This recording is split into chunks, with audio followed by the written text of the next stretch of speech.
Bu elm, əziz qardaşlar, ən şərəfli, ən üstün, ən fəzilətli elmdir.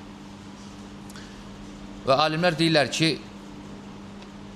bu elm məqsudun lizətihi, özü özlüyündə məqsəddir. Və digər elmlər hamısı bu elmə çatmaq üçündür. Bu elm özü özlüyündə məqsuddur. Digər elmlər, nə ki öyrənirsən, hamısı bu elmə çatmaq üçündür. Ən şərəfli, ən əzəmətli elm budur. Çünki Allahı tanıdır sənə. Sən bunu öyrənə-öyrənə Rəbbini, Xaliqini tanıyırsan. Kimdir Allah? Çünki ora aparır. Onun barəsində olan elmdir.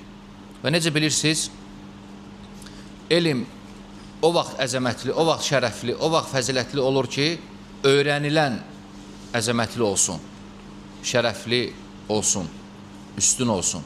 Düzdür? İmam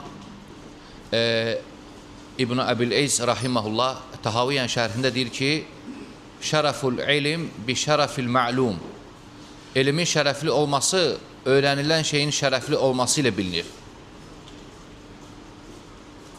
Həli, elmin şərəfli olması, əzəmətli olması, öyrənilən şeyin şərəfli və əzəmətli olması ilə bilinir. Burada öyrənilən nədir? Kimdir? Allah.